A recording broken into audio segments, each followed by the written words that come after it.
to be in the sequel. Well, come on in, sit on down, and welcome to the Disenfranchised Podcast. That podcast all about those franchises of one, those films that fancy themselves full-fledged franchises before falling flat on their face after the first film. I am your host, Stephen Foxworthy, and joining me as always, the man quickly attaching his keys to his belt loop. It is my co-host, Tucker. Hey, Tucker. Hello, Stephen. How we doing tonight? I'm okay. You know, I did attach a big ring of keys to my belt loop today. I know. Actually, strangely enough, I was, so we have to turn off the water on the hill because, like, there's so many pipes that even if we left it on, like, in the cabins or whatever, it would all freeze. Anyway, so we have to, like, flush the pipes, like, blow air through them so there's no water in them. And I was doing that today. In the cabins, and I had all the cabin keys on one key ring. It was like 30 keys, and they're all mislabeled. Yeah, they are. But it's funny that you said that, Stephen, because I normally don't put keys on my belt loop, but today I did. And today we're dealing with a wannabe iconic horror villain with a ring of keys on his belt loop. Yeah, that's a thing this movie does. Doesn't really put too fine a point on it, but apparently that was one of the defining characteristics of the character. To hear the producer talk about it, so such a bland and like generic design. Like that's so if you're gonna make a franchise with a killer, you know, a slasher franchise, he's gotta look interesting in some way. But there's nothing going on with good old Ray, dude. Nothing. It's like, what if we gave Michael Myers Freddy Krueger's skin type? And that was about where it ended in terms of design. Not even like that.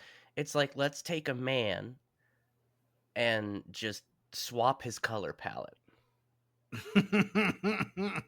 Like everything. Let's make him look put like some kind of filter on him. Let's make him look like every aughts movie makes you feel inside. Yeah, such a boring and generic design, and it's kind of unfortunate because there are some potentially cool things about this character. We don't we're like, oh, that could be cool if this didn't suck. Yeah. If everything about this didn't fucking suck. We're gonna get into all of it. Before we do, I do need to mention that our good buddy Brett is currently on a trip through the backwaters of New Orleans. We wish him of Louisiana.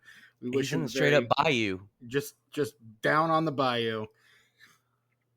And yeah, we wish him a very speedy return. One of these days he'll come back to us. But until that day, Tucker and I just holding down the fort and keeping it real for you. Was that a CCR reference, Stephen? You bringing in Creedence into this, dude? Dude, I do love Creedence.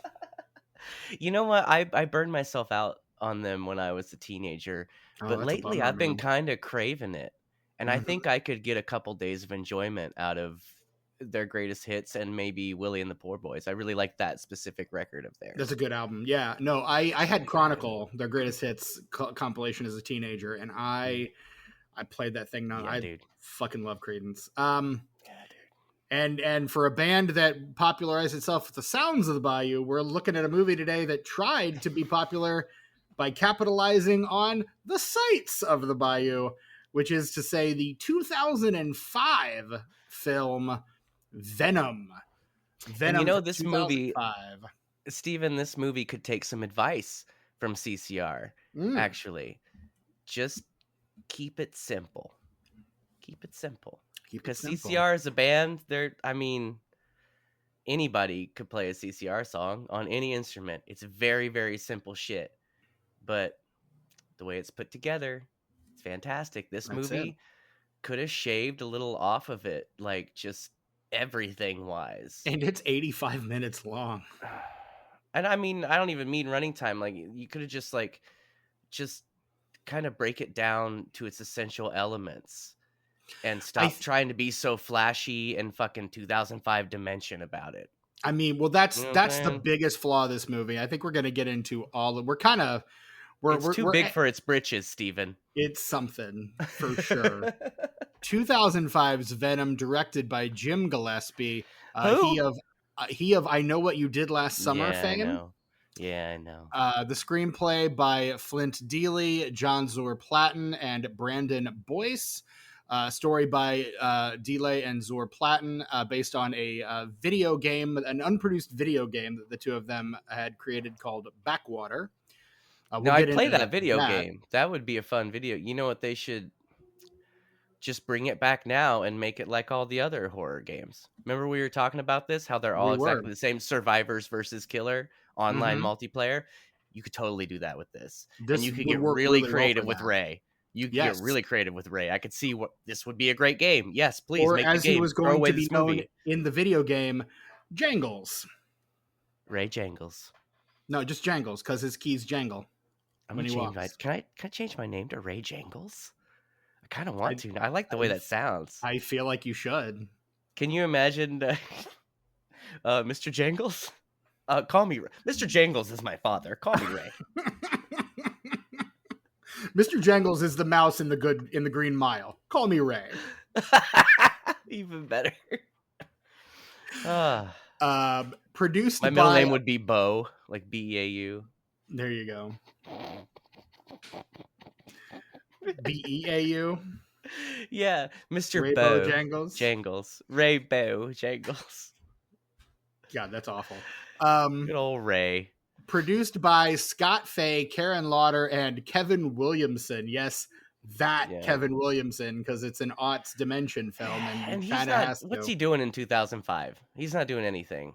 We can get into that. We can get into the Kevin Williamson of 2005 at all. I'm into that. Yeah, actually, I'm a Kevin Williamson guy. Like, yeah, Scream is my favorite horror franchise. So yeah, but when he hits, you get shit like Scream. You get shit like The Faculty. Future episode of this podcast, The Faculty. Oh, I can't wait! I love that movie so much, and every time it's one of those movies like Buffy we were talking about last week. Every time I watch it, like. It's one where when I initially revisited it, I thought I was going to like it less, but every time I watch it, it just gets better. It's so fun. It's such a fun movie. It's so good. And starring Agnes Bruckner, Jonathan Jackson, Laura Ramsey, Megan Good. Megan Good. Okay. Good. Yeah. Yeah. Who's Megan Good? What should I know her from? Megan Good. She was in the Shazam movies. She plays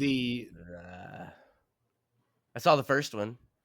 She's the grown up, the superhero version of the little girl, the little nerdy girl. Yeah, they popped in like for 2 seconds at the end. She's like my favorite part of that first movie. Like she is so good in it. Who's she playing this? She is Cece. She's the She gets squished by the car. No, she's the one who gets. She's the granddaughter of the voodoo lady. Oh, voodoo she's lady. In Brick. She's in Brick. Oh yeah. Oh wow, Steven, I didn't even realize that was her until right now. Whoa. I was gonna say there's a movie she was in that you love her, and I had to remember it was Brick. She's so petty in that movie. She's so like mean girl, but like sophisticated mean girl.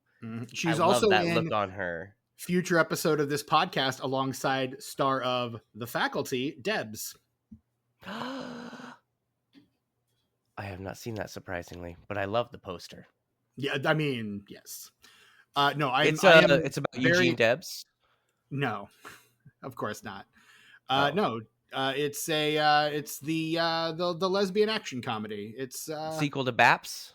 No. If it was a sequel, we wouldn't cover it. Oh, you're right. It's about spies. It's about lady spies. Debs. It's called Debs. Debs. Debs. That's what. Wasn't that like in discipline, the 50s? energy, beauty, strength. That's what you called your girl in the 50s. It's your Deb. No. What? Is that the hell are you talking about? Like if you were in a 50s like greaser gang. And like your girlfriend would be like your gang name, Deb. Like let's say you're the Tomahawks, right? Your girl would be a Tomahawk Deb. I'm gonna take your word for this. I have no idea what you're talking about. I exist outside of space and time, so I was there. Okay, Billy Pilgrim. Whatever Oh, you say. yeah, dude. Anyway, Anyway, Agnes Bruckner, Jonathan Jackson, Laura Ramsey, Megan Good. You know it's going to be a good episode when Tucker can't stop interrupting the preamble. I have so much to say. DJ Cotrona, also from the Shazam films. Powell Shida, Rick Yeah, Kramer, Bijou keep Phillips, going. Devetta Hmm. Sherwood, And Method Man. METHOD, man. METHOD, man. You know Who's that one, Method Steven? Man? You heard I about this? You mean, seen this? I do. Do I know of it? Yes. Am I as intimately familiar with the works of Method Man as say you are? No, no, I am not. The To the amazement of song, perhaps no one. the song Method Man, otherwise known as METHOD, man, has this really fantastic intro where they're just talking about all these mean and nasty things that they'll do to you. Mm-hmm. And one of them, among many others that are very creative and vile, is he says, "We're gonna put your nuts on the dresser, just your nuts, son, and then we're gonna take the drawer and just bang them shits." Yeah, it's really funny. I'm gonna sew your I asshole clothes and just feed you and keep feeding you and keep feeding you. And then the song comes on. I am METHOD, man. glad that brings you joy, Tucker. It really does. I am so Look, happy. I love a good hip hop album interlude. I loathe the bad ones. That seems like a pretty fine line to ride It sometimes. really is. And it kind of puts me at odds with some of my favorite artists. The first two Mm. Dr. Dre records, The Chronic and The Chronic 2001, I do Mm-hmm. not own on vinyl because I cannot skip one of the interludes. Ooh. They're that bad on each one. Wow. Yeah. I'm just like, no, I don't ever want to hear that again, actually. Skip. As it happens, no thank Which you. sucked when I was a teenager because I had the cassette tape and I'd Oh have to yeah. fast forward through it, and like one of my favorite songs on the record Is is right right after that. after it. Right. And so I'm always missing the intro to that song. Ugh. Always. Yeah. That's a bummer. Yeah. And that's why God Anyway. gave us CDs, compact Yeah. discs, I was so thrilled when I got the Chronic on CD. I was like, or I can even finally better, just MP3s. You can just rip it and only take the tracks you want. dude, I have a playlist and it's all of Dr. Dre's records in chronological order with the two interludes that I despise completely excised. There you go. That's the And way to I can do it. listen to them in order or I can shuffle them bitches. Mm-hmm. Yeah. I have a playlist of every collaboration between Meatloaf and Jim Steinman. I mean, that's most of them. Wasn't he was like his guy, like that dude is for Elton John, though, right? Like he I was his mean, guy. all the good shit. Yeah. There's What's the Elton John obviously guy's name? Bernie Elton Taupin. John. What's Burn? Yeah, okay, thank you. I knew that, but I couldn't. You know, And of course, you knew that I could because I am broken, just I think fundamentally you're as a well, person. and Just you're just not as stoned as me. Like I know it, but I have trouble pulling up names, like very easy names that I say probably every day. I have trouble pulling up if I've no, had but too I much. do have an old fashioned in my hand right now. So do with Yeah, that dude. information what you will. Yeah, well. Yeah, well. Made with I hard truth believe you. bourbon, bitters, It's maple the hard syrup, truth. and a little Dos Hombres mezcal for the smokiness.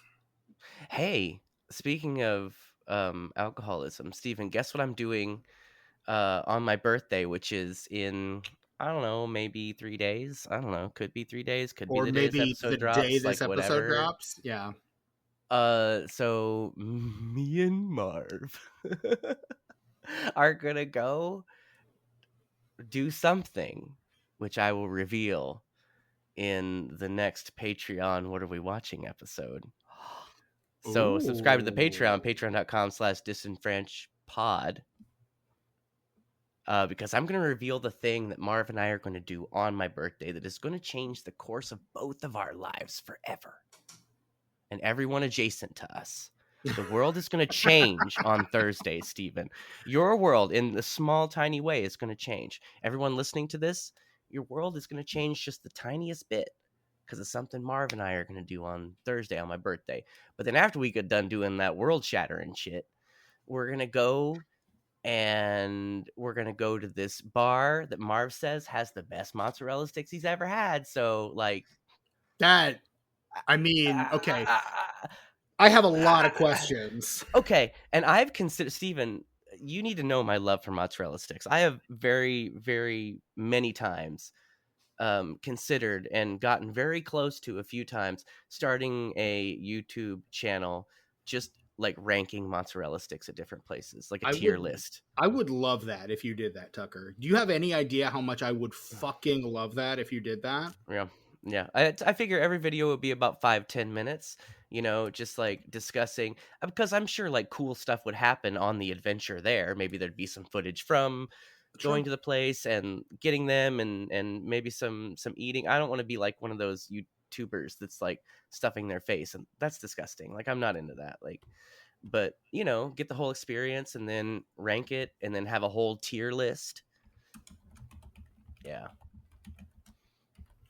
Just Yeah, adding Tucker's birthday surprisingly, mozzarella sticks to the show notes here.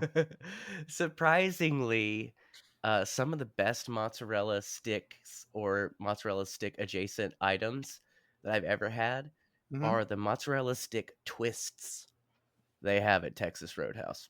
You ever had those, Interesting. Steven? I don't know that I have. It's like two real skinny. It's like you had the mozzarella fries at Burger King. No. Okay, well, they're like the chicken fries, but they're I'm not mozzarella sticks. I'm not a mozzarella stick enthusiast the way that you are, clearly. But listen to me now. Anybody who's had a mozzarella fry or has had a chicken fry, it's like two of those twisted together. Hmm. It's like a And bagel twist with fried mozzarella. it's really good mozzarella, and the breading is perfect. And they make that ranch there at Texas Roadhouse. I didn't know Like, that. That is good to know. they make it's that real thick shit.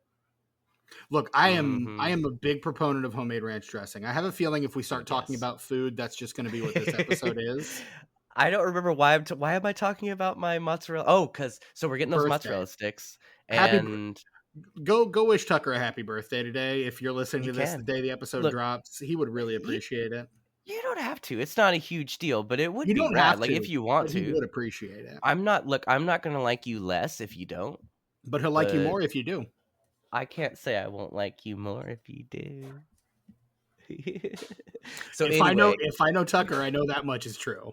this place is a bar that has these mozzarella sticks, and it's up on Lake Winnipesaukee, Okay, that's a lake I've heard of. Close to the Gunstock ski range, Okay. snowboarding mountain area of fun times in the snow. And then we're going to, it's a bar, like I say, so I'm going to be drinking.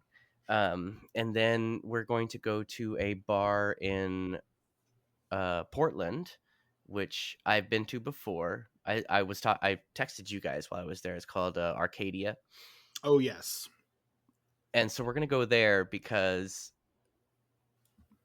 it has two of my favorite pinball machines ever, which are the Machine, Bride of Pinbot, and the 2013 Star Trek table by Stern, based on the first two reboot movies. Which, The if Kelvin timeline films. that Star Trek machine is at your place of business or venue, and I come in and play it, I'm sorry. I know it's embarrassing. I can't help it. I get so psyched. I'm like, I hate people like me, okay? But like, if I'm playing this pinball machine, no matter where I am, I have to say all the dialogue with the machine. It just gets me so fucking pumped, and it's so embarrassing. And I'm sorry to anybody who has to be around me while I'm playing that machine, because I get something about certain video games and pinball machines. It makes it difficult to control some of my stranger urges. Much like if I'm playing like Halo online, I can't do that after the kids go to bed because I can't control the volume of my voice. Which is a And problem. it's exactly, and it's so weird to not be able to control that, because you're like, okay, I know I need to be quiet. I know I need to be quiet. I know I need to do fuck, like, and I probably just woke up everybody in the house. Yeah. Yeah, and really peaked out your audio there too. But you're the editor, so you're the one that fucks with that. Oh, So I'm gonna bleep it and pretend I said existo. that's the move. That's the one. 20 minutes. Got it. Write that down. Okay. You By the guys, way, look. we should all acknowledge Tucker's masterwork of beeping in the last episode. You guys. When Brett Last and I were episode. revealing work information, and Tucker just so proud of himself, he texted the group chat, "Hey guys, 5-minute mark, check it out." And he didn't say this, but it was implied. Compliment me on my beeping skills. Look, no, yes, because I didn't know it was gonna. I didn't know it was gonna come out that well. It I came out just very well. did my best, and I'm so proud of it because it doesn't cut any words off. It specifically bleeps specific words. It doesn't bleed into other stuff. It's a perfect editing job, and I'm proud of it. Tucker's growing I don't as an editor. like. It's okay. I think sometimes it's okay to pat yourself on the back when you do a good job. And I think I fucking killed that, dude. There you go. Killed it. Timing on that, perfect. I'm just really impressed with myself, and I hope that everybody else is too. The 2005 film Venom is the movie that we're here to talk about tonight. Perfectly awful. Hey. According to Kevin Williamson, the producer of this film, he got a call from Bob Weinstein, who had acquired the rights for the, again, aforementioned unproduced horror survivalist video game Backwater,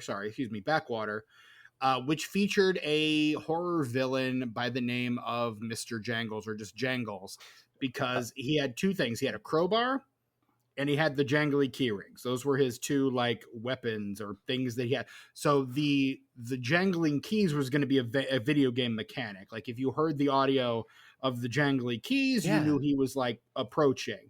A thing this movie does not use nearly well enough, in my thinking. And if I can just kind of bring us over to the video game side of it, since we're here.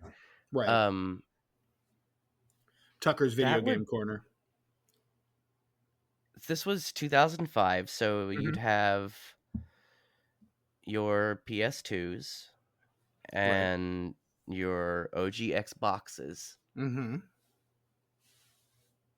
and Nintendo GameCube. Right. And PC, whatever. Sure. So in that generation of gaming, I feel like that'd be a pretty ambitious game. And I feel like if it came out at that time, it would probably be underappreciated, but I'll bet it'd be getting a remaster this year because so many people had found it since then. Right. Much like John Carpenter's The Thing, that game that came out in 2003. Right. Like nobody gave a fuck. Area, yeah.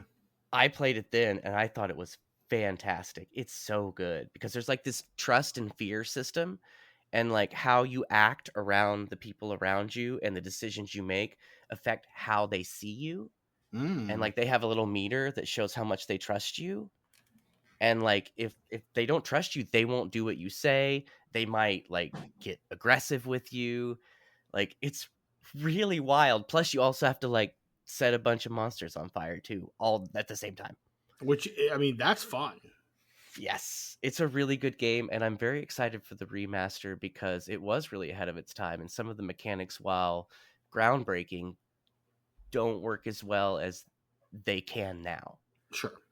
And that's why I was really excited when I saw the trailer for the remaster, or for the remake, that they were going to do a bunch of quality of life improvements to make it modern, to make it as good as it can be. And I'm day one, as soon as that comes available for pre-order, your boy's on it. Right on. And I don't want to spoil anything, but there's a voice cameo by one of the main characters from the original film. It is canon, by the way. The video game is canon. It is a direct sequel to the first film. That's what I've heard, and that's the thing that kind of irks me about it, is because it solves the ending, and the ambiguous ending of the thing is one of the things I love most about it. Well, that's what's great about the game is the game focuses on itself. It it has to make a decision on that ending Hmm. to move forward. Sure. And it does, and it doesn't make a big deal out of it. Moves forward, it's its own thing. Like I get where like you wouldn't want it to be ambiguous, but it's such a non-thing in the thing. you know. I mean, It's The so Thing much its is my own number own one thing. favorite horror film of all time. So, Dude, yeah. I'd say watch a playthrough, but like I don't know if it would be the same experience because it's such a stressful experience in a good way. Because like I say, you're trying to act a certain way and like make people trust you and shit. All the while it's in survival horror mode. Any second a thing monster could bust through somewhere. Yeah. okay. You get to give people guns and stuff. Like if they trust you, you give them guns. You don't want to make them not trust you because they might fucking shoot you. like Sure, sure, sure. it's just so good. It was so ahead of its time. I'm so glad it's getting that remake. Anyway, this game would have been interesting, is what I'm saying. I think it would have been similar to that. It would have had some very groundbreaking mechanics that, bless you, that may not that may not have been appreciated at the time by the masses, but would have amassed a cult following to give it some kind of remaster or remake today. Right. Yeah. And there is because I feel like this movie is itching for a franchise both as a film and as a video game. Like I feel like both of those are things that this movie is, or that are they're trying to happen kind of simultaneous with each other. The video game never comes out, so we never really get it. But this movie is trying really hard to, and that's one of the things that attracted Williamson to it, according to him, is that he loved the main villain and wanted to help create for the early aughts a villain that is as iconic as the Freddy Kruegers and the Jason Voorheeses of the 80s. um, I mean, he had already given us Ghostface, but the point of Ghostface is that Ghostface can be anybody. That's the Mm-hmm. conceit of that character. Yep. So that's not really, he didn't set out for that the way he set out to create something like basically him doing this is what Wes Craven was trying to do with Shocker. Like Mm-hmm. Craven, and we talked about this on that episode. Go listen to our episode on Shocker with our buddy Brian Kuiper. Great fucking app. Yeah, Um, dude. we talk about this on the episode where Freddy Krueger had kind of gotten away from Craven in a very real way, and so Craven creates that character as a way to kind of control that narrative and to create basically his own answer to Freddy Krueger. And it doesn't work. yeah. Obviously, it doesn't work. But No. this feels like Williamson's attempt to kind of do that with as kind of a more solid entry in the horror canon to someone like Ghostface. And by and large, by 2005, the horror scene has kind of moved away from Scream and has moved on to Saw. Like Saw Yeah. has become the new hotness in horror and kind of left Scream in the dust. Like Scream 3 comes out in what, 2000? Yeah. 2000, 2001, Yeah, and maybe. then like Saw comes out I think the next year or the year after, and then after that it's all Saw baby. Saw was 2003, I believe, the original. I'm gonna Google some shit right now. Okay. While you're Googling, may I add to what you're saying? I think really Kevin Williamson picked the wrong person to collaborate. I think if, I mean, because they made this movie in a good way. It's called fucking Hatchet. Oh, there you go. So you Yeah, get Kevin Williamson with Adam Green in 2005. I think he could have done this some justice. Like tell the Weinsteins to fuck off and make this movie the way it should be made. that's the problem though. Is in 2005 he's in deep with the Weinsteins. You can't really tell them to fuck off in 2005. No, I mean it has historically been difficult up until very recently to tell the Weinsteins to fuck off. Let's Right. be honest. You And gotta get the law involved. I think right. I think the Bob Weinstein of it all is part of the problem with this movie. Um, is the fact that you get a guy who is all about. I mean, this is the same. This movie comes out the same year that Cursed comes out, which is Oh, the known as the other Wes Craven Kevin yeah. Williamson collaboration, a movie that was hacked to Hmm. shreds by Could have the been so Weinsteins. good. Could have I been so want fucking to good. see that original version so bad. Girl, me too. I want to see the original version of almost every movie that the Weinsteins produced. Whether it's bad or good, I don't care. I want to see it before they got Please. their grubby little sexually Please. assaulting mitts all over it. Well, and Like, aside from that, artistically dull and pandering mitts. yes. Ugh.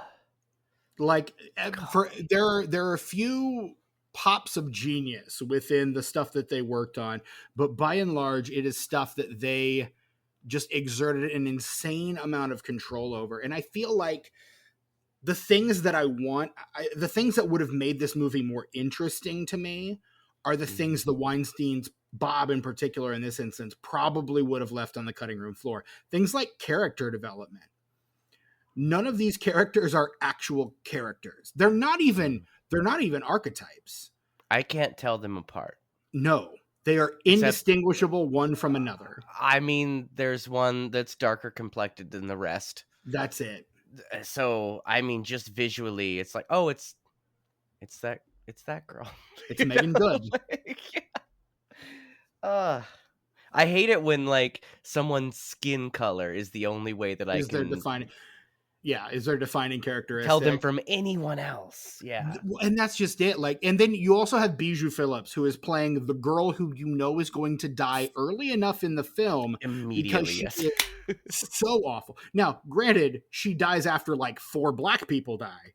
Yeah. Which is another problem with this movie, is it is horribly fucking racist. Holy shit. I mean, the first 4 people that die in this movie are black people. I mean, I guess Ray Kramer dies, but he comes back to life immediately, so I don't think that really counts. He's coming back to life as he's dying, I feel like. Right. But when I saw Method Man in the credits, at first I was excited, and I was like, wait a minute. He's dying in the first 10 minutes of this movie. He's out of here outside of 20 minutes. So I never heard of any of these motherfuckers before. Right. And the ones he's I have dead in heard the first of, reel. Yeah. The ones I have heard of weren't doing shit when this was made. Correct. So, like, he gonna die. And it's not he gonna die. He it's was there not for a a day. Busta Rhymes in Halloween Resurrection or a LL Cool J in Halloween H2O kind of thing, where they're going to stick it out for a while because they're a big name. This is like we can't afford you for more than X amount of days, and so we're going to get as much as we can out of you as quickly as possible and then send you back to civilization. Don't even go to wardrobe. It doesn't matter if your police uniform is ill-fitting. Doesn't matter. Does not matter. It's fine. It's fine. But you get the Cece's grandmother dies first. Then you get the morgue attendant. Now, can I say something about Cece's grandmother? God rest her soul. Right. I'm sure she's a fantastic woman, a fantastic actor, and probably like one of the most wholesome and best people in the world. But shut your Deborah fucking Duke mouth. is the actress's name. Don't close your mouth. Close your mouth. If there's one thing I can't stand is when people walk around like this. For the listener at home, Tucker is kind of mouth agape, adopted a slack-jawed expression. And this lady, in the 5 minutes of screen time that she has, 3.5 minutes of it, she got her damn mouth open. Like, breathe through your nose, lady. Breathe through your nose. Look, she's panicked. She's trying to get that suitcase out of Dodge. Not an excuse. There's never an excuse to not practice proper breathing etiquette, Steven. Nobody wants to see that. If you're sick, fine. You're already gross. We've established that. But if you're not sick, nah, dude, come on. Just breathe through your nose. It's fine. It's like chewing with your mouth open. Don't nobody want to see that shit. Get the fuck out of here with that shit. Close your mouth. So you get Miss Emmy, Cece's grandmother, first to die. Then you get the morgue attendant, Terry Parker. Yes. Played by Marcus Lyle Brown. Then you get Deputy Turner, played by the great Method Man. Yeah. May he rest in peace. His character, Deputy Turner, not Method Man. Yeah. And then you get Patty, Devetta Sherwood. And only then, after 4 black people have died, do we deign to let a white woman die. It's almost like we killed 4 black people. we can kill a white person as a treat. And Like, it's the what sassy the one too. fuck? It's the bad girl sassy. Yeah, Like, you don't want to get into the wholesome virgins yet. no, Not absolutely yet. not. Like, Mm-mm. after, because, Get that mouthy bitch and squish her. it's a Okay. horror movie, so we got to kill off the black people, and then we got to kill off the blonde slutty bitch. Basically, Yeah. is essentially the order of operations here. And boy, howdy, are we ticking them fucking boxes, which I expect more from a Kevin Williamson production. But again, like, I think something that would have benefited this movie greatly is a Kevin Williamson script, or at least Likeable a characters. pass. Oh yeah. But I think Kevin Williamson would have infused some of that in there. Like, I'm amazed he let this thing go as a producer. Kevin Williamson is kind of, in a way, proto Joss Whedon. Like, there's no Joss Whedon if you don't have Kevin Williamson. Like, he crawled so that motherfucker could run, because he was the one originally. And I know Joss Whedon was around at the same time, but Kevin Right, they were kind of Williamson working concurrently. he had success with writing those snappy, witty, self-aware meta characters. Right. And I think he kind of blazed the path for that kind of thing. And there's nothing of that in here. And it could Kevin use Williamson just a little bit of definitely that. did it better. It could. A little bit. I mean, these Didn't he need a lot? characters are completely interchangeable. They're completely indistinguishable, except, as you said, a couple of them are darker complected. Like, there is nothing to distinguish one of these characters from another. They all look more or less the same in terms of like how they're put together, which is the problem I think I remember having with Sorority Row as well when we covered that movie on this podcast. Is I can't tell these girls apart. And it kind of goes the same here. Like, one guy has slightly longer hair, one guy has slightly darker hair, one guy has slightly lighter hair. That's how I can tell the three guys apart. But the females, with the exception again of the great Megan Good, she's great. I love Megan Good. Don't get me wrong. She's great. The rest of them I can't fucking tell apart. Yeah. Well, for the boys, Steven, if you need to know, there's the cute one, and there's the handsome one, and there's the silly one. But which one is fucking which, Tucker? I don't know. That's my question to you. I'm telling you, that's what they're supposed to be. Do they succeed on any of those counts? No. And I think that's ultimately my problem, is that this is, and I'll just show my hand. I think this is a really great concept for a horror villain, but everything about it is executed in the most boring way possible. And it pisses me the fuck off, because I wanted to like this. In fact, there was a period of about 10 minutes in this movie where I was having a fucking blast. Which 10 minutes? The stuff in the house where like he's throwing, like where they're actually fighting the villain, where he's like throwing the chain through the window and strangling the kid and pulling him out, where the girl gets ganked in between the tree. Like, I fucking love that shit. That should have went through her head though. The camera was implying that it was going to go through her head, and then it went through her stomach. I was like, that's this movie kind of pussying out on some of the Saw. Saw comes out the year before this movie in 2004. Yeah. And you expect it to make more of a difference on this movie. Like, you can almost see Weinstein kind of trying to rejigger the thing so it looks more like Saw. Like, you've got the kind of greenish filter, like that gross patina over it, like that we get in a lot of those aughts films. And that almost works because of its setting. Right. But I agree.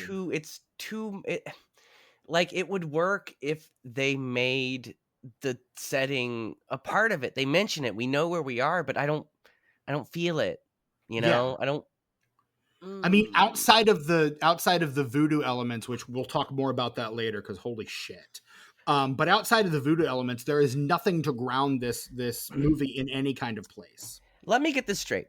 So according to the logic of this movie, if you have the blood from a blood relative of someone, you can make a voodoo doll out of them. So out of the deceased, yes. Couldn't you just make a voodoo doll for anyone? I mean, because we're all so interconnected and related in some way. Can you imagine? Like, Abraham Lincoln comes back as a zombie, and the only way to kill him is with a voodoo doll. And you're like, all right, well, like, who has any Abraham Lincoln blood? Probably thousands of people. I have a feeling that would work better in certain parts of the South than others. Ba-ba-ba. No, I'm just saying it was such a stupid thing where they hand Right. wave it away. It's just like, you can make a voodoo doll. It's like, well, I need some hair or something. The guy's like, yeah, we gonna go out and get that. What And about blood? And then she cryptically, from blood his works son. best. From his son. And You're like, apparently yeah, it's part of his bloodline. blood works So, best. And so then two Genghis characters Khan. are rightly horrified. Two of those characters are rightly horrified and appalled by what is happening. And everyone else is kind of like, I don't know, seems like a good idea to me. So let me get this straight, movie. I'm talking to you, Venom 2005. Let me get this straight. So Genghis Khan comes back as a zombie, right? Right. And the only way to kill him is a voodoo doll. So you just take a blood sample from anyone? Then I mean, with Genghis Khan, yes. anyone? Or Wilt Chamberlain. You know what I'm saying? Okay, okay. Hey-o, there it is. Yeah, dude. There it is. Wilt That's Chamberlain, the what Genghis Khan of the 70s. he comes back as a zombie and you're like, I'll just take my own blood. I'm probably in there somewhere. Like, here you go. Oh, what a fucking legend. Anyway. Sure, let's go with legend. To answer your earlier question, Tucker, regarding what Kevin Williamson was up to in 2005, Yep. the answer is well, Dawson's Creek had been over for 2 years. He was Yeah. probably working on developing the film Hidden Palms. What's that? I've never heard of that. It's a rebellious teenager moves in with his family in Palm Springs. Who's in it? Moves with his family to Palm Springs. It's Michael Cassidy, Taylor Handley, Amber Heard. I know we know who she is. We heard about Lawrence, her. right? Yeah. Tessa Thompson's in there. Okay.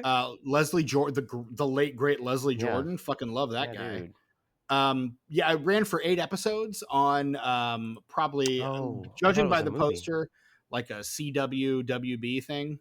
Yeah. Scandal, suicide, murder. Some towns have all the fun. It feels like an OC ripoff. It feels like an attempt at the OC or One Tree Hill. At least something in that vein, yeah. Right. Yeah. But it's like the guy from Dawson's Creek going, I bet I could get in on this new thing too. The Dawson? And, the Dawson. James Vanderbeek? That's the very same. The Rules of Attraction's James Vanderbeek? The one and the same. Nice. Well, I need to watch that movie again soon. I wonder if I still like it. I probably do. Yeah, you probably do. I probably do, yeah. If I know you, you probably do. It's full of stuff that I've kind of gotten prudish about in my old age, but it's kind of grandfathered in. I think you could probably say that about most Kevin Smith movies by this point, to be honest. That's not Kevin Smith. That's Roger Avery. Oh, I thought you were talking about Jay and Silent Bob Strike Back. Sorry. No, the Rules of Attraction. I literally said the rules of it. When I said the Dawson, I was referencing, but we had moved on. I missed the Rules of Attraction. No, I'm familiar with the Rules of Attraction. Okay. That was a movie that I didn't like when I saw it in college. Have you seen it since? No. Okay. That's fair. I could see where you probably wouldn't like it, but I think it's really, really good. I think it's kind of it works in the same way that the American Psycho movie works for me. Both Bret Easton Ellis novels, BT Dubs. Mm-hmm. Right, Patrick Bateman, a character in both. Yes, and it works for me in the same way because it's a great adaptation of the source material while also adapting that source material for that exact time. Right. And I think Roger Avery, with the films, I don't know if you've seen Killing Zoe or any of his other movies. I don't believe so. He's pretty good. He's good at it. He's good at directing, I tell you what.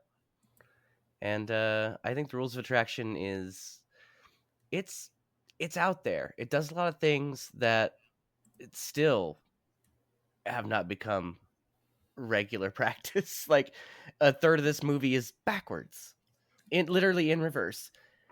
And it just does some weird stuff that like I can get where it doesn't gel with other people, but for me, I don't know, man. I really dig it. I think I haven't watched it probably in about 5 years though. I'm looking at the DVD right now. I need to watch that I'm shit. I think it's on I'm my looking Vudu. at I'm looking at this man's filmography, and I've seen exactly one of his films, and it's that one. What else do you do besides Killing Zoe? Killing Zoe. He did a TV movie called Mr. Stitch. The Rules of Attraction, Glitterati. Oh, the Glitterati's not a real thing. Well, it is, but it's a bonus feature on the Rules of Attraction. It's all of Victor's vacation video that they cut together into like a minute and a half. It's like an hour of that. It's an hour 30. Yeah, it's Yeah. boy howdy, wow. Yep, I mean it's Glitterati, a film by Roger Avery. So do with that what you will. And I have a list on my notepad, my electronic notepad, that's called band names, and it's all the band names that I think of, clever names that maybe I'll need to use one day or give off to other people. And one of the band names on my list is Clitorati, in honor of Glitterati. Yeah. Yep. Yeah. So cool have story, fun with bro. that. I imagine it would be if I met a roaming musical group of gals. I'd be like, you know what, you guys should, and you're doing the glam thing. There's a lot of glitter incorporated into your show. Let me drop this on you, Clitorati. Royalties for the rest of my life. So just know, anyone listening to this who wants to adopt that as their band name, Tucker wants royalties for the rest of his life. I'm gonna need it because that comes straight off the top of my dome. The two other films he directs are La Voix Humaine, based on a Jacques Cocteau script, and Lucky Day, a movie that begs to ask the question, what if there was a lucky day? What if you were lucky one day? I haven't seen either of those. Lucky Day has Crispin Glover in it. Your boy Crispin Glover.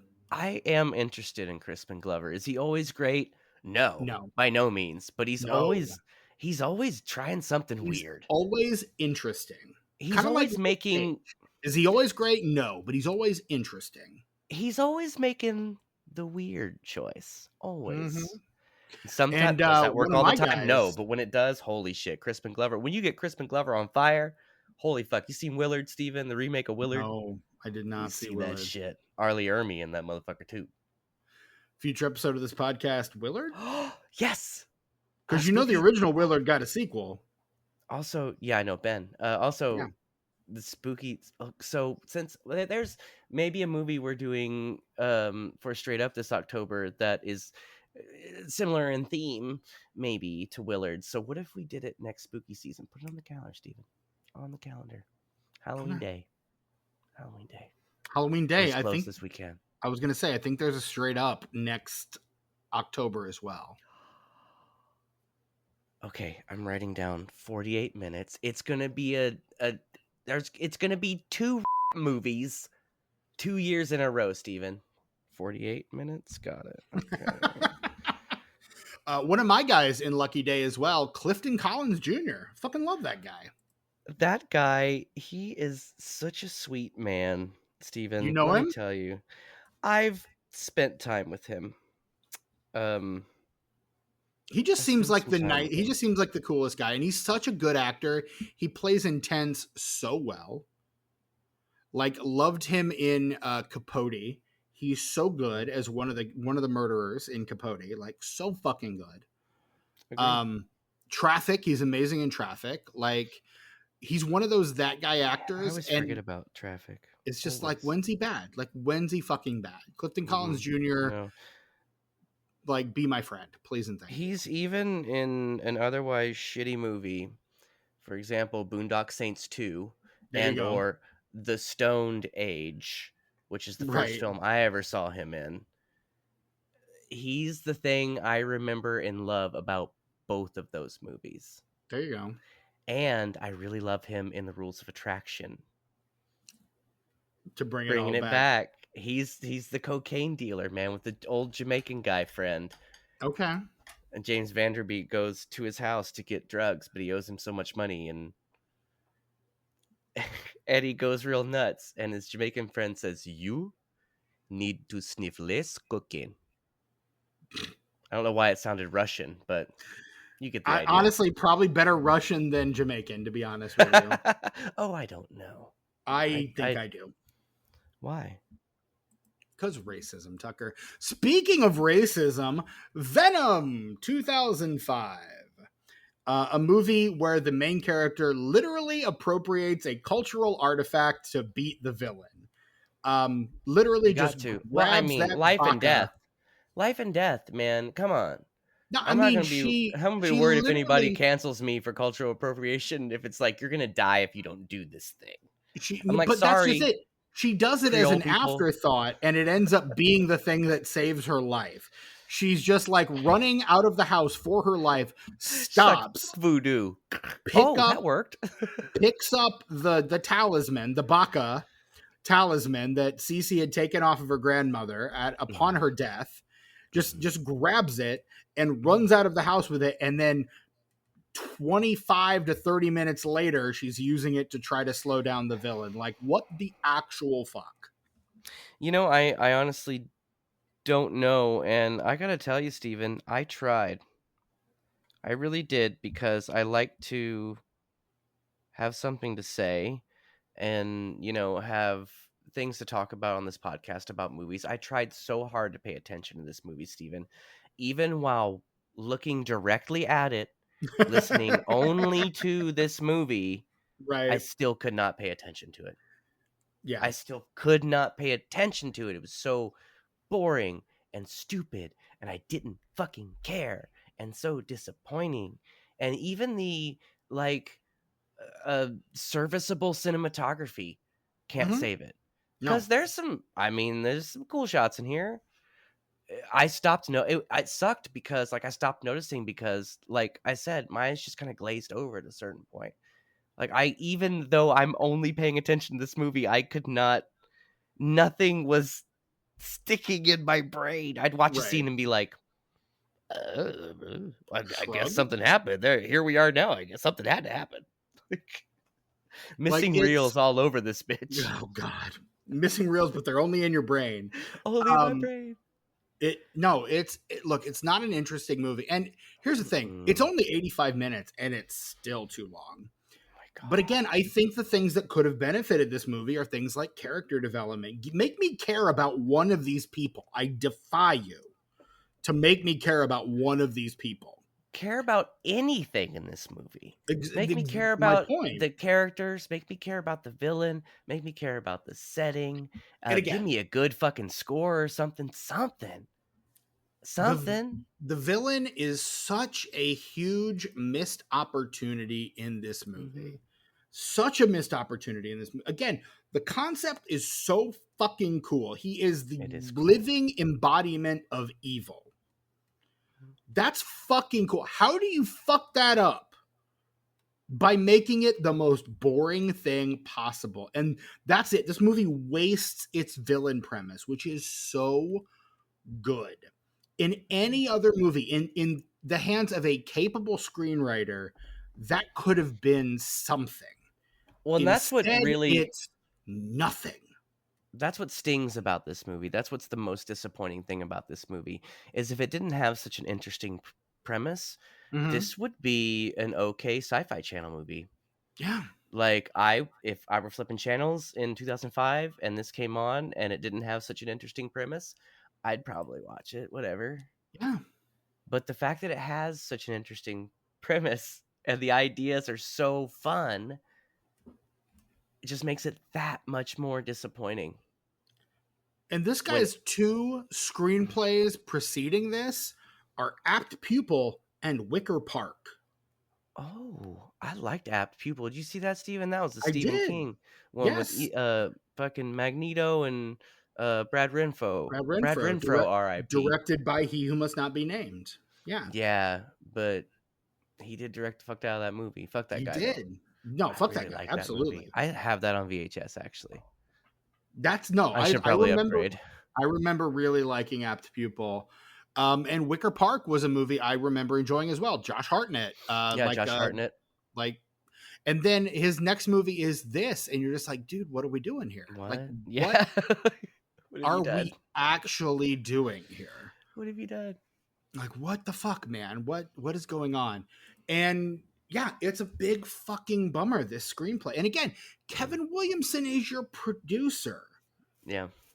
Like, that's the thing that really irks me is, yeah, you've probably got the Weinsteins hacking this thing to bits behind the scenes, but you would hope that Williamson as a producer would salvage some of the story of this thing. Well, I don't know. You said he was doing a TV show at the time. TV He was shows probably take a lot of developing. time. He was developing. The show didn't come out till Okay, hold on. 2007, so he's probably just working on developing the thing. Gotcha. But like, I mean, and to be fair, I did not look into his other production credits of this film. So maybe he was working on producing other things. I just looked at his writing credits by and large.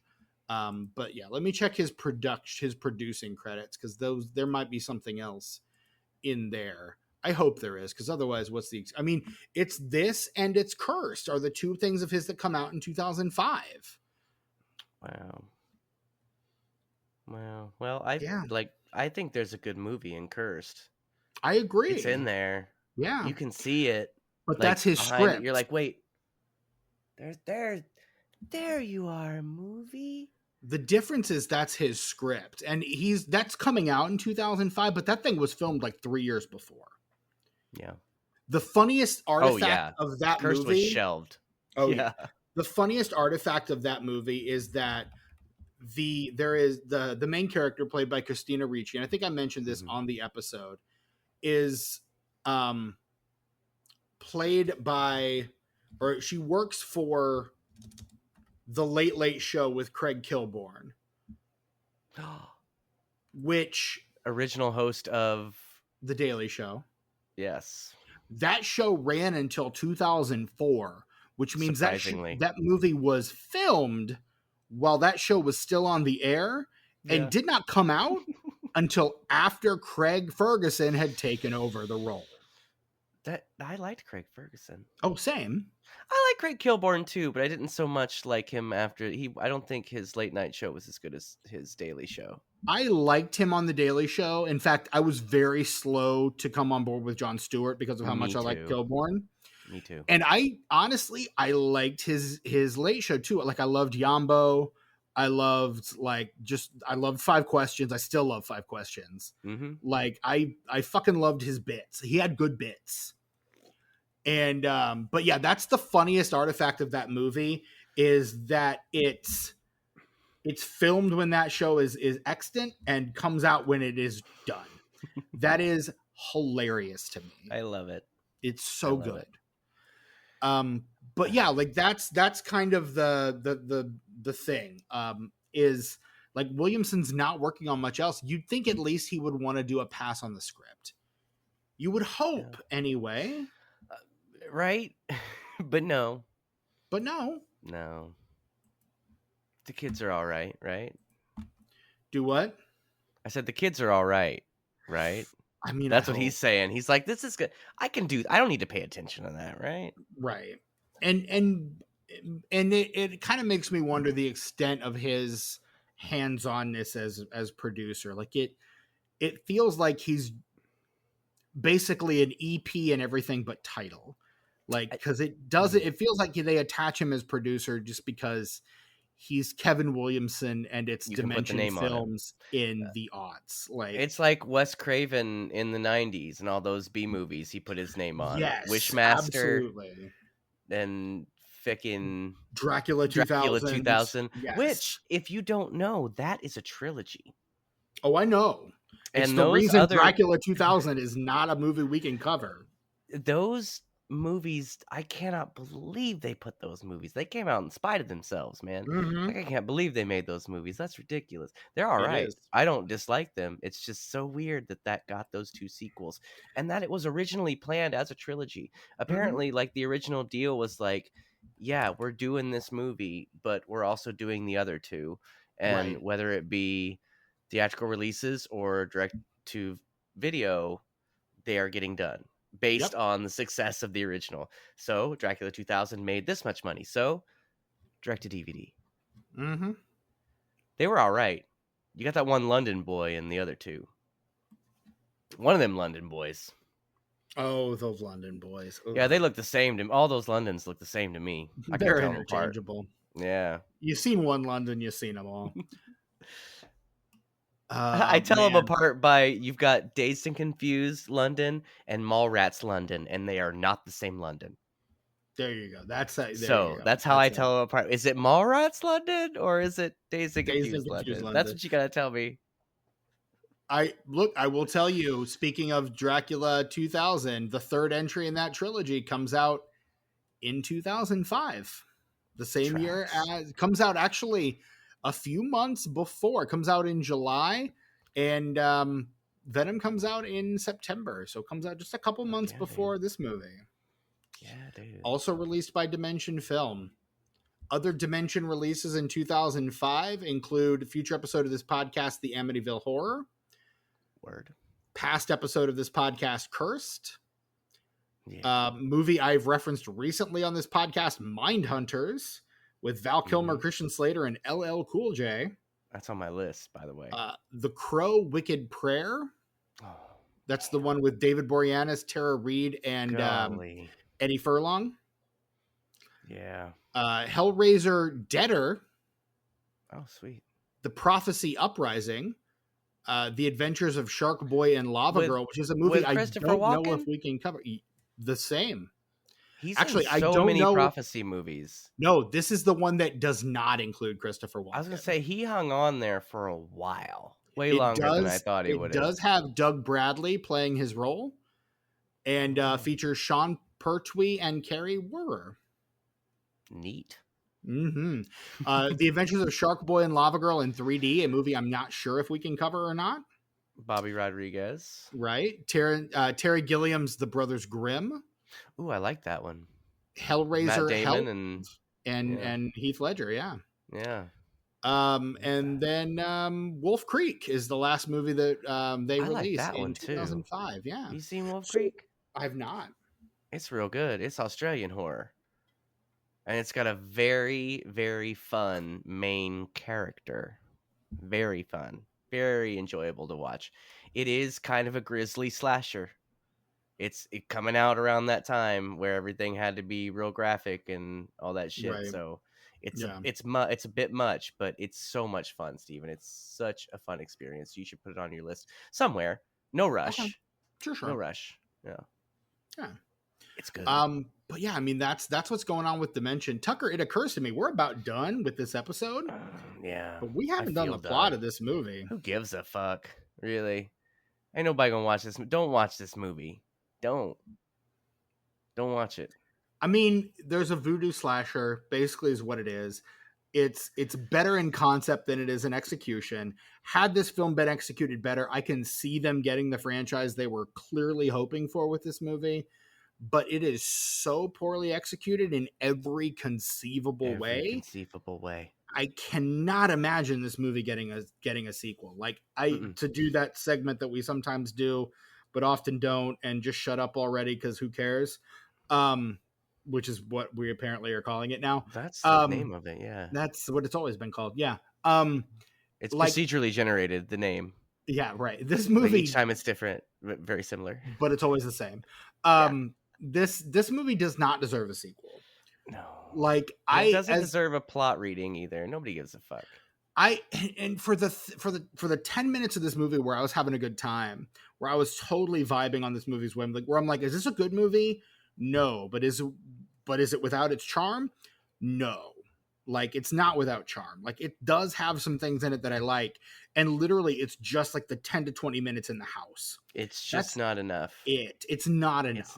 This is a movie that runs almost 90 minutes. I need more than 20 good minutes in a 90-minute run. I'll say that's 70 minutes too long for this movie. The only thing, Steven, in this movie that I'm going to remember after I wake up tomorrow, maybe, is when they pulled the side of the house off. That was fucking rad. That's fucking rad as shit. That was fucking rad. The chain looked like shit. Terrible CGI on the chain. But the house coming up, that was some cool shit. There is some cool shit in this movie. Nope, that's the only thing. I love the idea that the snakes are under his skin and like there's a hole in his skin That and the is cool. snake eye kind of like pops out and you can see behind him. Like that's fucking again in service of what though? Yeah, and it's done so poorly. Like the idea is there, Yes. sure, Yes. but fuck you for fucking it up so bad, I want to see so some bad. people are always remaking really like good movies and remaking them really shittily. Someone I'm with needs you, to Steven. remake a shitty fucking movie like this and make it fucking work. That's what every remake should be. We should never remake good movies. We should only remake movies that had fantastic concepts, but for some reason just didn't quite nail it. That's it. I That's the want to only see, remakes we need. and I feel like That's it. anytime someone sets out to be like, I want to make another iconic horror villain, it almost always turns to shit. Like if that's your That's goal, what you're trying to do, yeah. exactly. If that's your goal, stop. Focus on the story. And when you have a concept this cool for a villain, you need to make sure the story surrounding it is just as cool. And it And doesn't I feel matter that way what. about Shocker too, because I like agree. Shocker more than most. Like I think that I like movie is Shocker. fun. That movie's fun. I like it a lot, I actually. like Shocker. I really do. I think I gave it like 3.5 stars, and on Oh, rewatch that's I a might give 3.5 it for 4. me for sure. Yeah, Yeah. like I like that movie a lot, and I like that villain. But it is Craven setting out to try to intentionally do what he did by accident with Freddy Krueger, and that's a recipe for disaster. Like that will never work. If that's what you're trying to do, stop and reevaluate your life choices that brought you to this point. And it's the easiest genre to hand wave into. Look, write Mm-hmm. your thing, kill him if it's part of the story, if it serves the story, kill the motherfucker off at the end definitively, because this is the horror genre. We will find a way to bring that bitch back in the second That's one. it. We That's will it. find a way. I And mean, nobody will care, because as all, long as it keeps the same spirit and tone of the original, it that's doesn't it. fucking matter, dude. All the horror movies, all the iconic horror villains have died at some point and just been hand waved away. Why? Because we gotta have the fucking villain. Because we dog. can't have a Friday the 13th without Jason. We tried it for that one movie. It sucked, so we brought him back. We can't have a Halloween movie without Michael Myers. We tried killing him. Fuck that. Didn't work. We're bringing him back. Cult of Thorn, whatever we got to do. The dog pees fire on Freddy's bones. Yes. Just a random dog. No explanation for why he can pee fire. This motherfucker just walks on over there, has himself a little fire pit right on Freddy's bones, coincidentally, and your boy's back like that, like he never left. And that's all it takes. That's all it takes. Look, this is... if you want to bring back a villain for the next movie, you can. Like, this movie has 2 snakes crawling out of a severed torso. And that's your setup for the sequel. Yeah. Like, you don't need to do much. Honestly. You really don't. They didn't even need to do that. And we would have gotten it. We would have figured it out. Could have figured it out. Unfortunately, this movie was like delivered into the cinematic landscape like a wet fart. First of all, let me say this movie is set entirely in the state of Louisiana, and it was released 2 months after the events of, or not 2 months, 2 weeks after the events of Hurricane Katrina. Yeah, dude. One of the most, up until recent memory, one of the most devastating hurricanes in national memory. Motherfucker took out a Six Flags. Yes. Come on. Among many other things. The death toll is like 1,300 people. Like, ridiculous. Big deal. I Huge that. deal. Straight up Mindy, yeah. People were displaced all over the country. Like, I remember I was working at a wet seal at the Greenwood Park Mall, the wet seal at the Greenwood Park Mall at the time. And I remember people like coming through my line and seeing like Louisiana licenses and being like, oh, what brings you to Indiana? They're like, oh, Greenwood. The hurricane.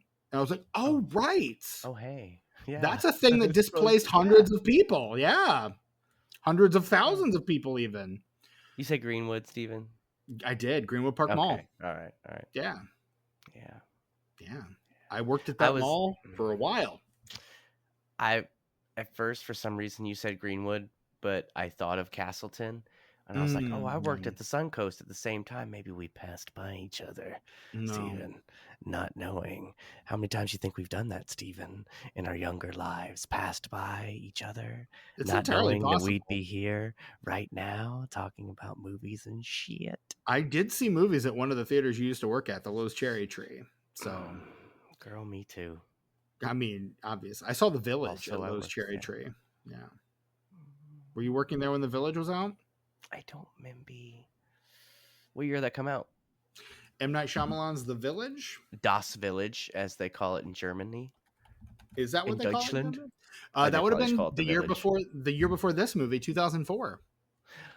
Oh no, No. no! I worked at the movie theater at the Low Cineplex in Cherry Tree in between in 2000 and 2001 Okay. because well no it would have been 1999 and 2001 because I turned 17 in 1999, and as soon as I turned 17, as soon as your boy hit 17, I applied at the movie theater. In fact, I applied a couple days early on my Mm. birthday. Got that motherfucking job. Stayed there for 2 years.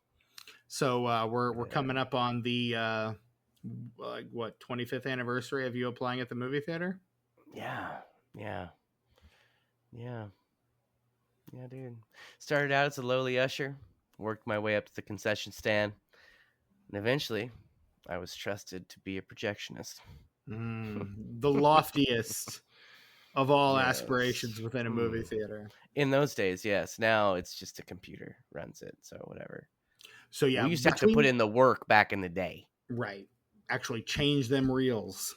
Well, we have to change them. It had a big platter, and we had to put them together. Though they bring the movies, FedEx would bring them in these big film canisters. There'd be like 4 or 5 for each movie, and not only would you have to cut those and splice them together at the reel changing points, and then spool it onto a big spool. Cigarette burns. Yeah, dude. But also, they Tucker and I had are both doing the Fight Club pointing. point to the We're corner of our pointing. screen. Yes. Um, Also, all the trailers came as their own little reel of film. So each movie the trailers would come earlier in the week. And sometimes when a movie would leave, you'd take the trailer off of that and put it on something else.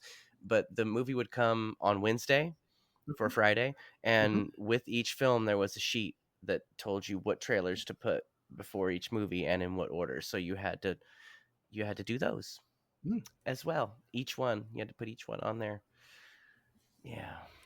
It was a whole big deal. And like I'm really happy that it's easier now because, work smarter, not harder or whatever. But boy, that was fun. That was fun cutting that shit together, man. Putting it on there. I'd take gals to the movie theater on dates and stuff, Oh, I and bet like you would. and the shit would be out of frame or slightly out of focus. I'd be like, "Hold up." And I'd run up, boop, boop, boop, boop. I'd go to the door, run up to the projection booth, go to that one, be like, and there it would be perfect. Perfect. Yeah. Because it's easier to do it myself than like tell the manager on duty, "Hey, theater 8's out of focus, man." Right. Like, no, I'll just roll I up there and do it myself. Fuck it. when I saw the Scott Derrickson film Black Phone, there was like something horribly wrong in the projection booth, and they could not figure it out. Like they had to move us to another theater to get it solved. Like it was awful. That's weird in the digital age, It honestly. is. It truly was not prepared for that at all. But this movie comes out on Oh, thank September 16th, 2005. I was trying to get there and you went on this whole Oh, projectionist tangents are tangent. fun. Hey, man, like every time somebody brings up a job that I've had that does not exist anymore, mostly, Mhm. I Which have is to most bring of it them, up and let's talk be about it. honest. There's a good third of my jobs that I had as a younger man just do not exist. Then again, I've had some around like 35 jobs since I was 8 years old. I believe that. So I've done everything, man. I've done everything, man. Anyway, this movie did what at the box office? Nothing because it was direct to Mm, DVD. Gotcha. yeah. So this movie comes out on September 16th, 2005. It opens number 20 at the US Oh, box it did office. get a limited. Was it a limited release? At least like they It they didn't put this in a bunch of theaters, did they? 489 screens. It opened on more That's screens than Jim Jarmusch's Broken Flowers. Oh, I didn't like that. I like Jim Jarmusch, but he's really hit or miss for me. Like, there's none of his movies that I'm just okay with. I either love them or I'm just like, Broken Flowers? No. Dead Don't Die? Fuck off. But Dead Man, Coffee and Cigarettes. Now you're speaking my fucking language. You know what I'm saying? The number one film at the box office is a new Ghost release Dog. Sorry. called Just Like Heaven, with Reese Witherspoon and Mark Ruffalo in between his Prestige era and his Prestige era, where he's doing romantic comedies. Like when he's like working his way back into theater into film after his cancer scare, and he's just doing a shit ton of rom-coms like this. And what's the 13 going on 30? Like he's just doing a shit ton of rom-coms. That one's fun. Yeah. In second place, speaking of Scott Derrickson, it's The Exorcism of Emily Rose, which is a fucking good movie. Yeah, it's got the gal from Dexter in it, man, and she does all that shit for real. Yeah, she does. Like, it's not a special effects on her face. She can do all that shit with her face, you guys. Right. You believe that? I like that one because that deals with the faith versus reason debate that has long fascinated me. And yes, dude. Agreed. Fucking love that shit. Like that movie, we should do that for a Oops All Christianity corner sometime, because I love how it's presented too, from so many different angles. It's so good, dude. Fucking Laura Linney in that movie. Yes, please. Yes, please.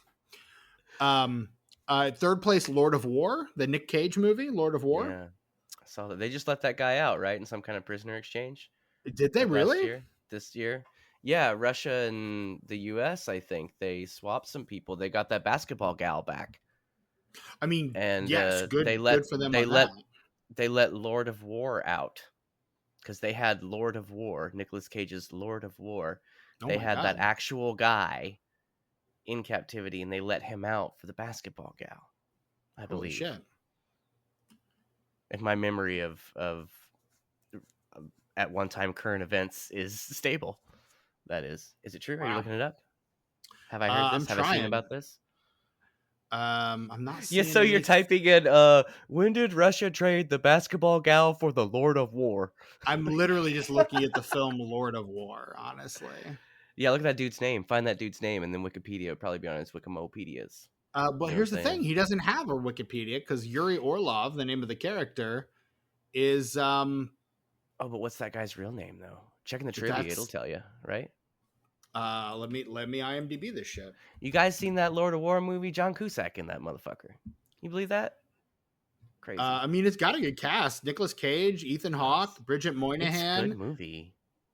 It also regrettably has Jared Leto, Ian Holm in that sumbitch. Dude, yes. Love that guy. Yeah. It's got a good cast. And I liked it. Like, fuck that guy, but it was a good movie. It was kind of like, it was... Yuri Orlov is a composite of 5 real arms dealers. Oh, well, one of those dudes they traded for the basketball gal. And I am sorry that I'm just calling her the basketball gal. I do not remember her name. She got, like, caught with a weed cartridge or something in Russia, and they were like, "Oh, you're a spy." Like, okay. Yeah, I sure, remember Russia. that. Okay, happening. Russia, sure. Brittany Griner was her name. Yeah. She, let me see here. Welcomes release of Americans in prisoner swap. Released from detention in Russia in a prisoner swap in 2002. 2022. Yes. With Victor Bout was the guy. Victor Bout. That's one of them dudes. That's a Lord of War dude. He's one of them dudes. He gets that Stark tech without Tony Stark's permission. You know what I'm saying? Under the table, fell off a truck. On his Wikipedia page, the 2005 film Lord of War is purportedly based on allegations about Bout's personal history and black market activities. There you go. See, I pay attention to the news. I listen to NPR all fucking day. Your boy's on point with the news. In fourth place at the box office after 5 weeks, down from number 2 after, doing very well. Ushering in a new age of comedy, a movie I watched earlier this year, Judd Apatow's The 40-Year-Old Virgin. I was actually just thinking of that today. Yeah. Because I was outside smoking a cigarette, You don't before need we to apologize for recorded, smoking a I'm cigarette. apologizing to myself because I've been doing it for way too fucking long, and I'm sick of being a slave to some bullshit. Anyway, I was outside. Hi, I was outside smoking a cigarette before this podcast, and I was thinking, we've been talking about this movie, about how it's just everything that it does is just does it so bad, and it has so much potential. And I was thinking to myself that no matter how objectively good or bad a movie is, there are two things that it has to do for me to like it. It has to make me feel Mm-hmm. something or make me relate to something. And that could be a million different things that I could feel, a million different things that I could relate to. And that's how I'm going to be entertained. And I was thinking, not everything has to be Schindler's List, Right. and not everything has to be the 40-year-old virgin. Right. Like, The all of these dichotomy different of things can film. Yes. exist. Yes. And it's funny that you mentioned the 40-year-old virgin, because because I have conversations like we're having right now in my head several times a day. So I was having a podcast in my head outside before we started. It happens. Fair It enough.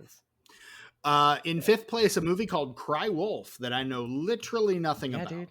We were no, that's a different one. That one's okay. It's all right.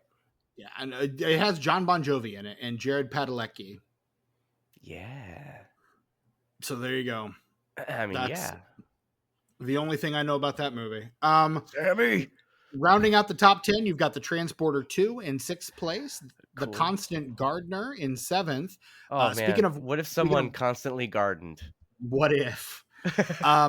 In eighth place, speaking of Wes Craven, we have Red Eye. Yeah. In ninth place, we have Wedding Crashers, which in 10 weeks has earned over $200 million. Good for them. Still haven't That seen movie it. Don't was care. a big fucking hit. Do not care. No, nor do I. And I'm in glad 10th it made place, money. March of the Penguins. Winter's Bone. What if the Penguins marched? Winter's Bone. Winter's Winter's Bone Bone fucking rips. That movie rules. Speaking of Winter's Bone, Steven, the 50th anniversary special is coming in December for Saturday Night Live. You know, that 3-hour business time that we're going to have. Should be Last time we fun. had one of those was the 40th anniversary, which is what I we're remember the referencing 40th, when we yes. say Winter's Bone. Winter's Bone. This joke has been done 3 times. Has been, because right, because he's Mike not Myers. he's not as precious about his Canadian accent anymore. He does not even try to hide it. But do you think there's going to be a Wayne's World sketch, Steven? There's got to be, right? You can't not. One can only hope. I mean, they did one for the 45th too, so. Yeah. Well, they did one when Dana Carvey hosted. There wasn't a 45th special.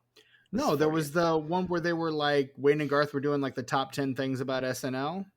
That was the 45th, right? That wasn't the 40th. The 40th was Oscars. The other thing you're talking about, I'm pretty sure, was Dana Carvey hosted. It was a couple years back. Well, a few years back. Maybe 5 years back. No, because Kanye was there and they kept going, Kanye, sit down. Because it was right after the Taylor Swift thing. Well, the Winter's Bone one is from the Dana Carvey episode, or maybe it was a Mike Myers episode. Why did I think that was from I've seen that so many times though, and I feel like I've watched the 40th anniversary special way more than I've watched that Dana Carvey or Mike Myers episode. I have to feel like it's probably Dana Carvey. I don't know what for. I think just because he's Dana Carvey. Okay, no, you're right. The one I'm thinking of is actually the 40th anniversary. But now I need to know what the Wayne's World Oscar thing was. What it's speaking of things that should be fantastic, but they suck. The Fly on the Wall podcast with Dana Carvey and David Spade. Man, I mean, David Spade of it all kind of loses it for me, but yeah. Actually, it's the opposite for me. Wow. Dana Carvey is the most annoying fucking person in the world. I cannot stand to listen to him talk about anything. Because he's so annoying. Shut the fuck up. I'm kind of running cold on his Biden for portrayal everything this that year. you say. I mean, I his love Biden Dana Carvey. Leaving me pretty cold this season. I liked it. I liked it up until this most recent episode because it's like they focus grouped it. Like the things that were funny about it before, because he peppered it in. It was all he said. in this most recent episode. It's funny Right. when you pepper it in. You don't make it the whole bit. It's the seasoning of the bit. So it worked for me up until the Michael Keaton episode. So I'm sure we'll talk more about that on an upcoming I, episode of I What Are did We like Watching? I did like Mikey Day and Andy Samberg though as Beetlejuice at the beginning.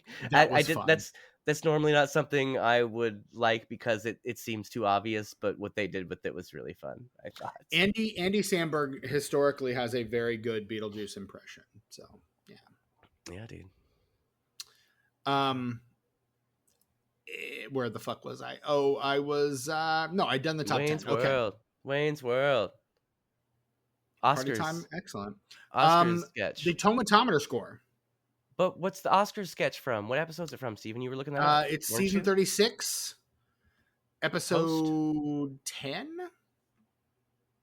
36. That's before 40. Steven, I don't understand. Winter's Bone. This joke, because it was 2011. And so the 40th anniversary would have been in 2015 or 2014. So it would have been 3 years prior. Yeah. Fuck, dude.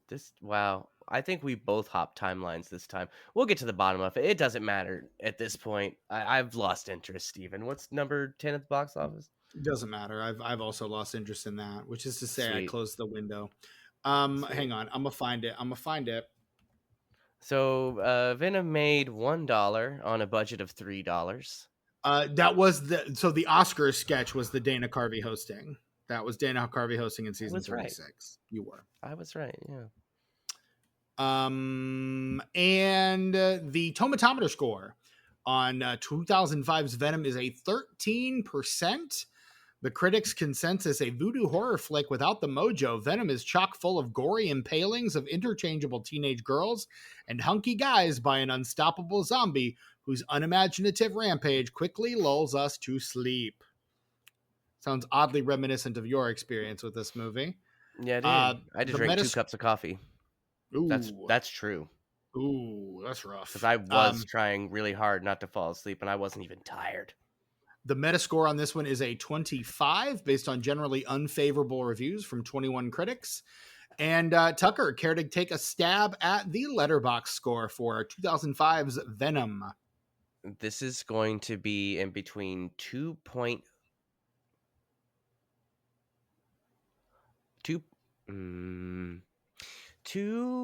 Because you could be silly with this. You could make a very memey 5-star review for this. Okay. Final answer, between 2.2 and 2.6. 2.4. I fucking did it. You did it again. I leveled it right in the middle. I fucking did it. Can't believe it. And what about your personal ranking of 2005's Venom, Tucker? What are you giving that out of 5 stars? It's going to be 1 star. Steven, will you do something really cool with me for the 50th anniversary special of Saturday Night Live? What's that? Steven, since we're really good friends and we're definitely both going to watch that. I will probably not watch it live, just as an FYI. Too bad. No, we'll schedule it out far in advance. Okay. We'll make sure it works. I'll get with your people. Okay. Anyway, will you do bingo cards with me? Like, what's going to be in the 50th anniversary special? Yeah. Like, and it could be anything like particular characters or reoccurring sketches or even like a musical guest, which was something I really found interesting about the 40th anniversary. How they kind of just wove all of the older acts and the newer acts together, and the newer acts were singing songs that the classic acts, like Miley Cyrus's 50 Ways to Leave Your Lover. Holy shit. She nailed that, dude. You got to appreciate that. Such a build up. Like, I'll just go back and watch that over and over. The build up on that shit before she starts really getting her voice into it. You're waiting for it, and when she does it, you're like, yep. Here I was. That was the carrot on the stick, and somehow I got that carrot. I don't know how. Here it is in my mouth. In the immortal words of Jerry Seinfeld, it's so nice when it happens good. That's true. Anyway, since you asked so nicely, Tucker, I'm giving this one a 1.5. I'm just so excited about our bingo cards. I think there's so much promise in the premise that I That should be a rap lyric. I'm writing that down for my so next much rap song. right, because you do so many of those. There's so I do a much few. promise to the premise of this character that I want it to be. I want it to be so much better than it is. Like I want to give it just like a half star of credit for having a good concept of a villain, even if the execution is shit. Agreed. Um, Yeah, my I don't know one if I, star is half good idea, guys, and half man, they pulled that like room out of that house. Do you see that shit? yeah. That's my review of this movie. He Good tied a idea. And chain. did you see when they had the He tied house a came chain to a off? pillar and ripped that whole house Did you off, see when dude. they turned the house Look off? at Did you that! see What that you shit? did? What you That was pretty fucking cool. I did? like that. So yeah, I'm giving it a 1.5 star. That gives us an average of a 1.25 for this Oh, movie. fair. I mean, yeah, very. Perhaps more than. Um, Yeah. and that's. I mean, again, we're covering this movie because there's a new Venom movie in theaters this weekend, and it's called The Last Dance, and so it's probably the last Venom movie they're going to do for a while. And damn it, I wanted to cover the 2005 film Venom. I don't You think I know, ever it's mentioned why I wanted to cover the 2005 film Venom. Is because there was a podcast I used to listen to called the Infinity Pod, yeah, dude. uh, where it was Patrick H. Willems, Rachel Quirky Shank, and actor Scott. Name is escaping me right now. I will Google him real quick. Sweet. But the three of them used to host a podcast together, and when the movie Venom came out, the original 2018 Marvel film Venom came out, Yeah. they were sent a copy of the 2005 film Venom, and decided that they were going to watch it as a bit. And I thought that was very funny, and that movie kind of always stuck in my head as a result. And I was like, well, if we don't cover it when there's a Venom movie in theaters, then when the fuck are we going to cover it? So we were able to finally get it to work. And that makes me very happy. I don't know if you've seen recent cover art for this film. Scott Thomas is the name of the actor. Scott Thomas. Is he related to Wendy's founder Dave Thomas? I doubt it very much. Is he related to Canadian SCTV actor Dave Thomas? I also very much doubt. Two different people. Yes. Same name, two people. Yes. One's a hoser, eh? Hey, take off, you hoser. Yeah, dude. I will watch Strange Brew now. Bye, Steven. I mean, Strange Brew. Could we probably cover Strange Brew. That's based off existing characters. I would too. God, we could probably do an entire month of movies based on sketch characters. Yeah, I'm into that. Can we do It's Pat? Strange Brew. We could do It's Pat, but why would we want to do It's Pat? Because I think it's something that needs to be re-examined. Not because we're gonna find out it's good or anything, but because I feel like of the the gender issues politics. that it deals with. I feel like the gender politics of that thing are probably pretty dicey.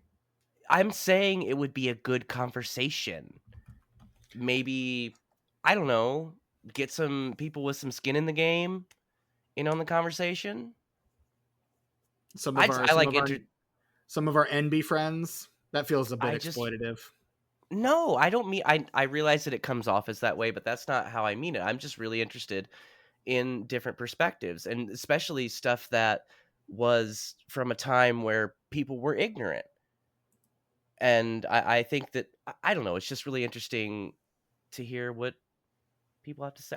I'm not trying to be exploitive. I apologize if it came off that way. No, I am really interested in conversation about that kind of shit. Because I'm trying to understand shit like that myself. Because I want to be like I am an accepting and loving person, but your subconscious is a motherfucker. Yeah, and you're constantly battling that motherfucker. It's like, oh, racist thought, and you're like, no, you are not having. Nope. That is not true. There's always something about that feels vaguely tokenistic or exploitative about that. With the movie or my want just to discuss these sorts of things. There's a podcast that I love that very often when they're covering a movie that has noted themes, like when they covered Silence of the Lambs, they had a trans guest on. And when they covered the entire filmography of like an African American filmmaker, they would have African American guests on the whole month. Oh, Like no, it's wait. Steven, you're right. You're right. I wasn't trying to be exploitive, but for a movie as frivolous and stupid and not worth talking about as It's Pat, it would be kind of exploitive. You're right. It needs to be something important, I feel like. At least one would something that hope. deserves to be talked about. That's my bad. I apologize. I'm growing. I am 42 We all years old are. and I am growing. We're learning. We are all I'm, of us learning I'm and just trying to teaching be each the other best as best as person. we can. Exactly. I'm just trying to be good and nice to everybody. Absolutely. Yeah. Absolutely. We're all growing as men. Me and you, We Steven, are. we're growing as men right now in this moment. You just We are. witnessed us grow, you guys. That's growth. Right Yeah. there, what you just heard, that's growth. Yeah. And speaking of growth, we're the Disenfranchised Podcast. You can find us wherever you get your podcasts. That's probably where you're listening to us right now. Hey, while you're there, if you could do me a quick favor, if you could just leave us a 5-star rating and review, let other people know why you like us and that you do in fact like us, that would be really helpful. Thank you so much for doing that. In fact, if you leave a 5-star rating and review on Apple Podcasts, I'll you know what I'll do? Just for you, this is the thing I'll do. I will read it here on the podcast. That's a thing I will do for you. And if you want us to do it in any kind of voice, we'll try our hand at any celebrity impersonation that you want us to do. Can't guarantee that we'll be able to do it, but we'll try. I don't know that It's either going to be good. It's either going to be good or it's going to be so bad that it's funny. I feel like I will try anyone because I think that impersonating someone's voice, I don't think you can't really. I just never understood how that could be bigoted. I guess if you're, I could see it, but that's if you're affecting as a mimic, stereotypical tones and mannerisms, then I think it could be. No, I would be impersonating someone's specific voice. I feel like that would be on them. Like that ain't me. I'm doing what they're doing. I'm impersonating that with no intention. It's complicated, is what I'm going to say. Again, growth.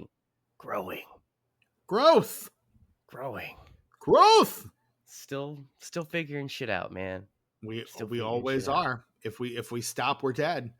But yeah, leave us a 5-star rating and review, please and thank you. We sure would appreciate that. If you want to, throw some monetary support our way, head over to the aforementioned patreon.com/disenfranchpod. For $5 a month, you can hear what Tucker's going to do on his birthday, or by the point in time this comes out, what Tucker is doing / has done on his birthday. If you listen, depending on when you listen to it during that day, you could be listening to it. Well, no, because while you're listening to this episode, he could be doing the thing.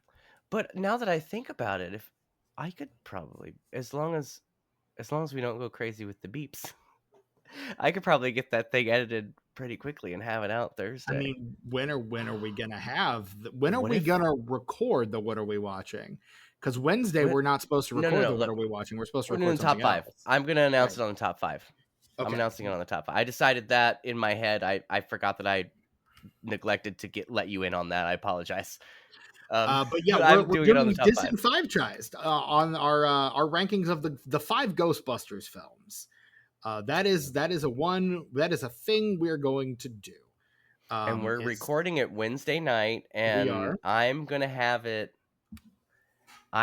scheduled to post at the exact time that I'm going to be doing the thing that I'm going to reveal in that episode. It's you guys. I can't just say it. It deserves a big buildup. It's a big thing. I mean, you could say it and beep it. We know you're fond of beeping. No, Steven, because I'm not going to tell you until then either. Oh, okay. It wouldn't be right because Brett's not here. No, because you guys are my friends and I want you together and I want to tell you. And yeah, it's a big deal. It's kind of a big deal. Something I never thought I'd do. Ever. You're going to skydive again? Again. I'd love to go skydiving just one time. I haven't been. I might skydive though. And maybe on his birthday. But that's no, that's not what I'm doing. That's not what I'm doing on my birthday. It's too cold for that shit. Get on my face. Or is it? Something I never thought I'd do. Wink. Well, actually, it's Um, something I've done before, but not this way. mm. Yeah. You can also find us on most forms of social media. We are at disenfranchpod. Shoot us an email, disenfranchpod@gmail.com. And hey, what else? Why not? I'm your host, Stephen Foxworthy. You can find me on the socials at Chewy Walrus. Buy my book, Check In, Check Out on Amazon, on Kindle or hard or paperback, not hardcover. Our friend Brett is sometimes on Instagram, mostly on Letterboxd at sus_warlock. And Tucker, where can we find you these days? Well, I first, if I could move it back to the Patreon here, I'm sure we said that patreon.com/disenfranchpod is the official conversation of the Disenfranchised podcast. We've said it before. I don't think we've said it which this episode, means but it which is. means you, both paid members and free members, have access to the main feed episode on our Patreon, which is convenient because we can just declare that the home of the chat. So anybody, Right. you don't have to pay us money to have a direct line to us, because I answer 90% of all comments that are left. So if you want to guess what I'm doing on my birthday based just on the very vague things that I've said in this episode, please go ahead. Please. I want to While know you wait what you for think. the Disenfranchised to post. Yeah. Ooh, it's going to be nice hearing that theme again. I missed that one. That one's fun. That is It's real that might be fun. my favorite theme you've It's composed a for good one. us. It Oh, it's is. a good one. Hope you're not broke this evening, you guys. We do top fives. Top We do. fives. And but yeah, your socials? Yes, of course, my socials. I'm on Instagram and also on YouTube at Ice909. That's ICENINE, the number 0 and the number 9. We recently had a guest post on Tuck Mugs. Who was it, Steven? It was our good friend Brett Wright. Yeah, dude. Our friend Our and absent co-host Brett Wright. co-host, Yeah. who's here with us every week in spirit, even if he's not physically here. He's literally haunting us every waking moment. In spirit, some people hear it, some people fear it, some people just won't go near it. If Brett were here, he'd get that reference. He posted a guest mug, as is tradition, it seems like. I think he's my go-to spooky season guest mug from now on. He's got a lot of spooky mugs, yeah. We're gonna make it Brett month, I feel like. Make a whole month out of it, maybe. See if he's Tucker, up for that next year. I will let you know that I have been the recipient of not one, but 2 mugs that I have procured in the past week. Well, then shit, post him, man. Get him to the social media coordinator. I don't know if we want to post them like so quick together. I do have one that honestly would probably work well for spooky season. It's the least exciting of the 2 mugs that I purchased, but it's a good mug. What I would really love, if in a perfect world where I had the time and the networking skills to make an Instagram page like Tuck Mugs work on a really fantastic level, I would have a post once a week. Mm-hmm. On a specific day, at a specific time every week, there'd be a new Tuck Mug. But, man, we don't have the manpower for that. We don't have the funding for that. We don't. And even if we knew how to do that, I don't know if I have the tools to do something like that, Steve. We also don't have the guest submissions for that. Exactly. Yeah, speaking of, holler at your girl maybe, because I still have a legally binding guest mug that I'm waiting on. Yeah. So that's me, Tuck_mugs on Instagrams. Enjoy that, because it really is a fun place. Well, it is. That's our episode on 2005's Venom. Steven's been your host, we Steven. had this time together just to have a laugh and sing a song. Yeah, Seems dude. we just get started, and before you know it, comes the time we have to say so long. Am I singing the Carol Burnett theme song on this show? Fuck yes, I am. You better be. But yeah, that has been our And she's episode just out there mopping. She is. You know what, Tucker? It's your birthday. I'll let you close out the episode. Go for it. You were doing a good job. Oh, but now I'm on the spot. I don't know what to do. The end. This has been the episode of Disenfranchised on 2005's Venom, the penultimate episode of our 2024 Spooky-thon. Join us next week for the first ever spooky episode of Straight Up. Yes, I'm so excited. Tucker's I very can't excited wait for you guys to see this movie. One thing we are not. I think you're gonna like it. Thing we are not doing is covering the movie. So we're not doing. No, fuck you. Okay, 145. Got it. We will definitely not be covering again. Instead, we're going to be covering a brand new movie that Tucker has chosen. This one, an overt, out and out horror film. It's not a brand new movie. It's from the 80s. Well, it's brand new to Brett and I. Oh, I can't wait. I really think you guys are both going to like it.